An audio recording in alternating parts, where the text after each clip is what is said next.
LA Kings fans, it's Emily here with your postseason wrap-up, and I'm going to talk about why this season was not 2014. As much as we wanted it to be, and as much as even I said it, oh, we came back from 3-1 against the Sharks in 2014, this was really different. So I woke up this morning to, those Facebook memories they do, like, this is what happened on your day 2 years ago. So 2 years ago, I wrote this. I can't even describe the atmosphere at the LA Kings game tonight.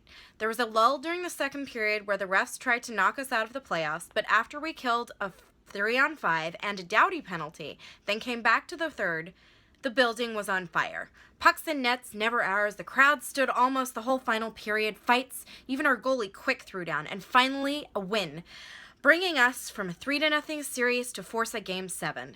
No matter what happens Wednesday, I am so proud to be an LA Kings fan. I'm always proud to be an LA Kings fan, no matter what happens. But that was never going to happen this season, and I realized it about halfway through the second period of the second game. The first game we started out, we had a lot of big hits, and when we controlled the game physically, we did really well. And that was the only good 10 minutes that the Kings played pretty much the entire series. We didn't kill the first 3-on-5. And so penalties is the first thing that I want to talk about because the Kings took a lot of them. 4 in the first game, I think, 5 or 6 in the second. And it was a consistently at least 8 to 12 minutes in the penalty box. And a lot of the times that was guys like... The first game, it was Kopitar, LeCavalier, Doughty, and Carter. You can't kill 4 penalties when your 4 best penalty killers are the ones in the box. The 5-on-3 we had was Lucic and Toffoli the first time that we didn't kill off. The 5-on-3 we had in Game 5 was Brown and... I don't remember the first guy. But you can't take that many penalties against a team whose power play was the 3rd best in the league and expect to not give up goals. And the Kings gave up a goal in, I think, every single game on the power play. I'm going to give you some context. In 2012, we gave up 6 power play goals in 20 games. In 5 games, we gave up 5. This is not the defense that we had before. And that's the second thing that we had the problem with. In 2014, we had Willie Mitchell on defense. We had Voynov, and I am in no way ever going to advocate that Voynov should come back to our team. He beat his wife, and I would rather lose the Stanley Cup than see that guy on our team again and win. But he was a big defensive player, and we never replaced him. Regier retired. We never got him back, or a player like him back. I know that Justin Williams was not a defenseman, but he was a clutch player. He was good when he needed to be on defense. And I'm going to get to the offense later, but we've lost a lot of big personnel that we replaced with guys who didn't quite live up to who they were. Scuderi came back, but he wasn't the Scuderi that we had in 2012. He's a little slower. He's not quite as big on the hits, and he didn't do that thing where he let some guy, punch him in the face with a stick and get a 5-minute major penalty that we could capitalize on. Thank you, 2012 Game 6 Stanley Cup winner. Luke Schenn. By the time the series was over, every time Luke Schenn had a shift on the ice, I watched the game like this. Is it okay? It wasn't pretty. I love Jamie McBain. Daryl Sutter doesn't. So it doesn't matter what good a player I think he is. If Sutter doesn't trust him, he's not going to be on the ice, and that means Doughty is going to average 35 minutes a game, which is ridiculous. Doughty's great. I love Doughty. But like Daryl Evans said last year when I interviewed him, you cannot win on the back of one player. And we tried to ride Doughty like a horse, but he ended up being on the ice for most of the goals. And I'm not going to say that's Doughty's fault. I'm just going to say that that's what happens when you play over half the game. I mean, the Sharks knew this, and they capitalized on it. They took our weaker players. I mean, McSmash or McNabb, he was okay, but you could tell he was green. There just wasn't enough veteran defensemen on the team, and we are a defensive system. That is how the Kings work. And when you can't generate any offense, because we couldn't, you need your defense to be up to the scratch, and they weren't. Quick, I love Quick. Quick is great. He is the goaltender I want in all clutch situations, but you get to something like Game 5, that last goal he gave up, totally soft. I could have had that goal. I probably couldn't have. I'm actually absolutely terrible at playing hockey, but there were a lot of things that our defense needs to work on before next season. And as far as taking all those penalties going back to that, yes, some of them were questionable. Quite a few of them were questionable. Daryl Sutter, who never talks about penalties, talked about them being questionable. But that doesn't matter. You can't change that. What the Kings did in past years that kept them consistent and constant and great on the penalty kill is that they didn't let that bother them. They rose above it, and they killed the penalties efficiently, and then they went back to their game. And that's not what happened this season. They let the penalties get to them. And then when we had the power play, we couldn't do a damn thing with it. Our offense was gone. Tyler Toffoli, my little cupcake, who we actually had Sprinkles cupcakes the entire time that the Kings were playing, scored 1 point in Game 5. That's it. No goals, 1 point. Carter, Doughty, Toffoli, I think it may just be the three of them. They combined for 4 total points the entire run. When Kopitar and Carter and Toffoli, those are our big three, I'd say. When they are not performing, we're screwed. There were 2 periods, and there were both third periods, where the Kings needed to come back because they were behind, which is something else I'll get to. 3 shots on goal.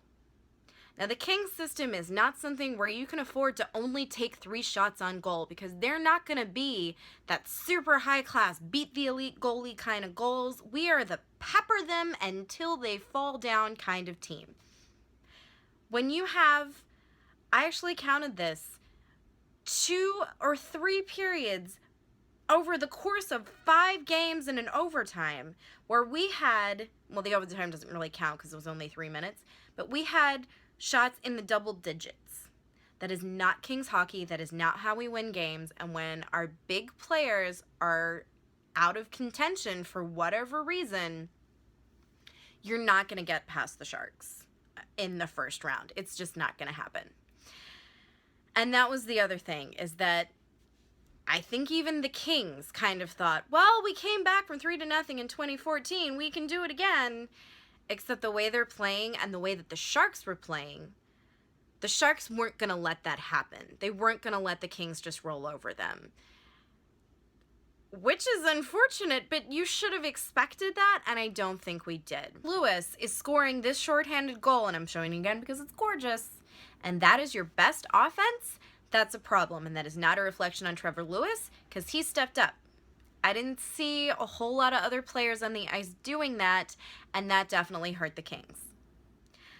Another thing that hurt them, and this is partially due to offense and partially due to defense, but we were behind 95% of the time. The Kings had the lead in the series for precisely 4 minutes and 32 seconds. After scoring the first goal super early in, like I said, the only good thing we did was in those first 10 minutes. Not the only good thing, but the best 10 minutes of hockey we played was that first 10 minutes. They got the lead. 3 minutes and 32 seconds later, the Sharks equalized. Later in that game, we had another 30 seconds of leading. When Trevor Lewis scored that shorthand goal, we led, and then 30 seconds later, gave up the lead. The entire rest of the time we played, we were either even or behind, and more often than not, we were behind because we let the Sharks score so early into every single game. We scored first in the first one, and that was it. I don't think we lasted 4 minutes in any game except for that first one, and again, they tied it up within 3.5 minutes.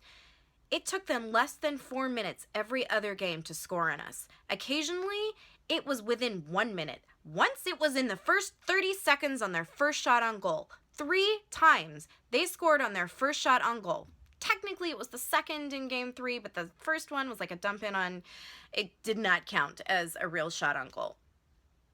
That is not the way you win hockey games. You cannot play from behind that much and expect to win. Despite what happened in the regular season, yes, I know our record going in. We were the best team in the NHL as far as losing, going into the third period and coming back, but this is playoffs. And the Sharks are the kind of team that has been beaten by us before, and they know not to make that mistake again, and they are going to bear down, and they're not going to let us come back from that like we seem to do so easily in the regular season. And this is my last problem with this playoff series, is that we clinched 3-4 weeks before we made it, like before we actually had to start playing in the playoffs. We were the second team in the NHL to clinch, and the team that beat us, the Washington Capitals, who clearly beat everybody else in the entire league by leaps and bounds. Holtby is probably going to get the trophy for, I can't pronounce it, it's Venezia whatever trophy. Though Quick is nominated, and congratulations, kudos. As of right now, we also have Anze Kopitar nominated for the Selke. Good job. I'm pretty sure they're going to announce Drew Doughty anytime for the Norris Trophy. This is his year.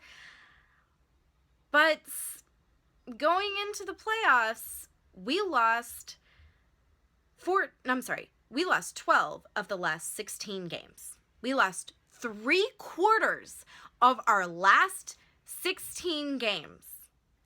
That's ridiculous.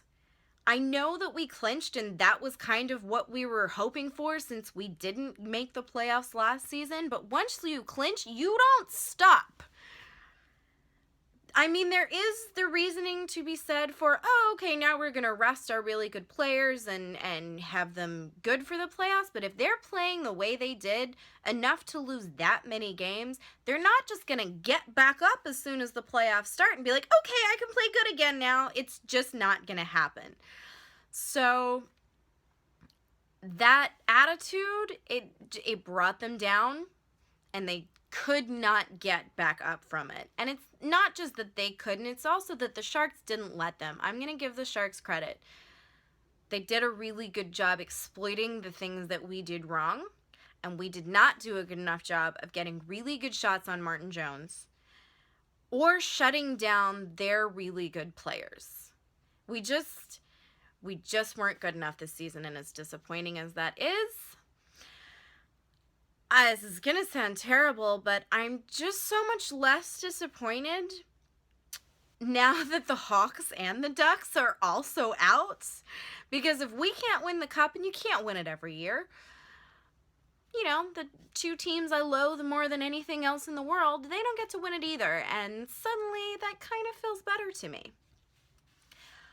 If Mike Richards wins his 3rd Stanley Cup and we don't, I'm going to be a little pissed because he screwed us quite a bit last year. He's a big part of the reason that we didn't make it to the playoffs, and he's going to screw us on the salary cap for years to come. So, thanks, Richards. I'm not bitter about that at all. And this isn't about him. This is about the Kings. There are plenty of things that they can do next season to keep their winning ways. They have a lot of good players. We have Kopitar just signed a new $10 million contract. We still have Quick and Doughty and Carter and Toffoli. And I think we may lose Trevor Lewis. Lucic is close to signing a new contract, which is great. The Lewis thing, not so much. He's very underrated. And not just for that shorthanded. He's a really good player. But we have a good core of players who are still going to be here next year. And if we can get a couple of those defensive pieces back and get that discipline back, because we have it. We've proved we have it. You don't come back from 3-0 in 2014 without discipline. You don't win 3 Game 7s on the road without discipline. They have it. They need to find it again. And they can. And hopefully this will be a wake-up call next year to not just shoot for getting to the playoffs, but to getting all the way through them. I'm not going to do predictions on who will win. Like I said, as long as it's not the Sharks, I don't really care. I'm a little partial to Dallas because I used to live in Texas. But really, I could be happy for pretty much any team who takes it this year. I just want to see some good hockey. And that's the other thing I'm looking forward to next season, is seeing some good hockey from the LA Kings.